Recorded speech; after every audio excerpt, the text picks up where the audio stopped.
সবাইকে স্বাগত জানাচ্ছি আমাদের আজকের এই বিশেষ এক্সপ্লেনারে। সীমান্ত সুরক্ষার কথা বললে প্রথমে কি মাথায় আসে? শক্ত কাঁটাতারের বেড়া, কড়া প্রহরী, তাই না? কিন্তু আজ আমরা এমন এক অভিনব এবং ব্যতিক্রমী সীমান্ত নিরাপত্তা প্রস্তাবনা নিয়ে বিশ্লেষণ করতে যাচ্ছি, যা প্রচলিত সমস্ত ধারণাকে একেবারে পাল্টে দেয়। শুনলে একটু অবাক লাগতে পারে, বিষধর সাপ আর বড় বড় কুমির কি কখনো সীমান্ত পাহারার কাজ করতে পারে? হ্যাঁ, ঠিকই শুনেছেন। এটি কোনো সায়েন্স ফিকশন মুভির গল্প নয়, বরং বাস্তবে সীমান্ত নিরাপত্তার জন্য ঠিক এই কৌশলটি বিবেচনা করা হচ্ছে। আজ আমরা এই নির্দিষ্ট প্ল্যানের পেছনের আসল কারণ, বাস্তবতা এবং এর সম্ভাব্য প্রভাবগুলো নিয়েই বিস্তারিত জানব।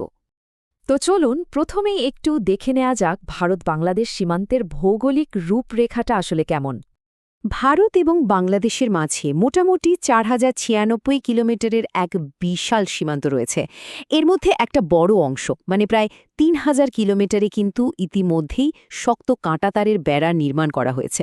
তবে সমস্যা হলো পশ্চিমবঙ্গ, আসাম, মেঘালয়, ত্রিপুরা আর মিজোরাম জুড়ে সেখানে প্রায় ৮৫০ কিলোমিটার এলাকা এখনও একেবারেই বেড়াহীন বা দুর্গম রয়ে গেছে, যেখানে সাধারণ পদ্ধতিতে নিরাপত্তা নিশ্চিত করা বেশ কঠিন একটা কাজ।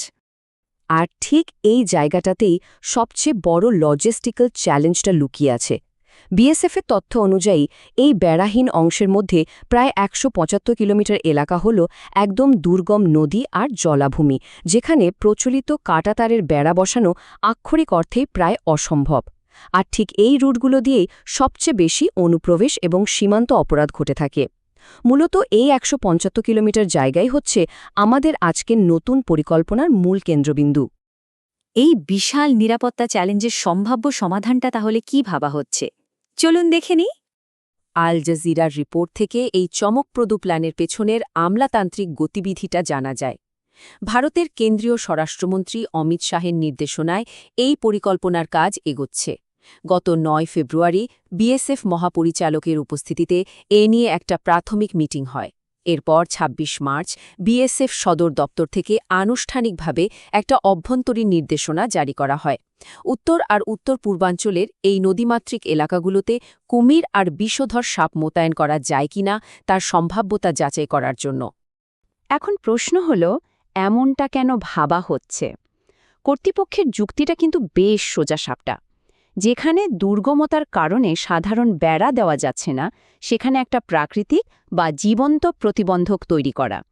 মানে ওই নদী এবং জলাভূমিগুলোতে যদি কুমির আর বিষধর সাপ ছেড়ে দেওয়া হয়, তাহলে সেটা একটা দুর্ভেদ্য জৈবিক দেয়ালের মতো কাজ করবে। স্বাভাবিকভাবেই অনুপ্রবেশের ঘটনা প্রাকৃতিকভাবেই কমে আসবে এবং বাধাগ্রস্ত হবে। কিন্তু মুদ্রারও তো একটা উল্টো পিঠও থাকে, তাই না? এবার আমরা জানব এই পরিকল্পনার বিপক্ষে বিশেষজ্ঞের উদ্বেগ আর বায়োপলিটিক্যাল ভায়োলেন্স নিয়ে।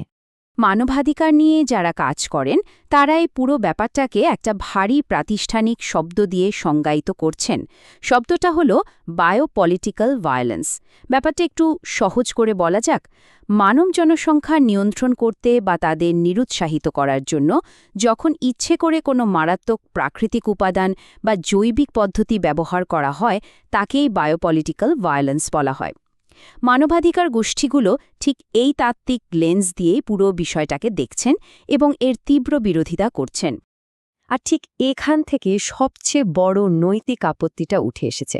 মানবাধিকার কর্মীদের সোজা কথা হলো, সীমান্ত নিয়ন্ত্রণের মতো একটা প্রশাসনিক কাজে মানুষকে আটকাতে হিংস্র আর প্রাণঘাতী প্রাণীর ব্যবহার করাটা চরম অমানবিক। এটা শুধু আইনগত কোনো প্রশ্ন নয়, বরং এটা গুরুতর মানবাধিকার লঙ্ঘনের একটা ভয়াবহ দৃষ্টান্ত তৈরি করতে পারে বলে তারা বারবার সতর্ক করছেন।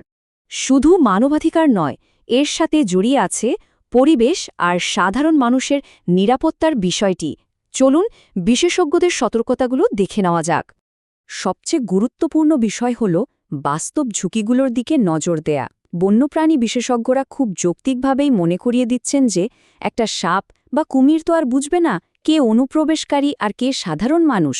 ফলে সীমান্তবর্তী দুই দেশের সাধারণ জনগণের জীবন সবসময়ের জন্যেই একটা মারাত্মক ঝুঁকির মধ্যে পড়ে যাবে। এর পাশাপাশি এই প্রাণীগুলো যদি ওই নির্দিষ্ট এলাকার স্থানীয় প্রজাতি না হয় তাহলে পুরো বাস্তুসংস্থানে একটা বিশাল বিপর্যয় নেমে আসবে। আর সবচেয়ে ভয়ঙ্কর ব্যাপারটা হলো বর্ষাকালে বা বন্যার সময় এই প্রাণঘাতী প্রাণীগুলো ভেসে গিয়ে উভয় দেশের লোকালয়ে ঢুকে পড়তে পারে, যা ডেকে আনতে পারে এক বড়সড় মানবিক বিপর্যয়। সব মিলিয়ে আমাদের আজকের এই বিশ্লেষণ শেষে একটা খুব জটিল প্রশ্ন কিন্তু থেকেই যাচ্ছে। রাষ্ট্রের নিরাপত্তা নিশ্চিত করাটা যেমন জরুরি, ঠিক তেমনি নিরীহ মানুষের প্রাণ বাঁচানো আর পরিবেশের সুরক্ষা নিশ্চিত করাটাও সমানভাবে অপরিহার্য। একদিকে কঠোর সীমান্ত নিরাপত্তা, অন্যদিকে মানবিক আর পরিবেশগত সুরক্ষা। এই দুটোর মাঝে ব্যালেন্স করে কিভাবে একটা কার্যকর সমাধান বের করা সম্ভব, এই চিন্তা জাগানিয়া প্রশ্নটা দিয়েই আজকের এক্সপ্লেনেটি শেষ করছি। এতক্ষণ সাথে থাকার জন্য অসংখ্য ধন্যবাদ।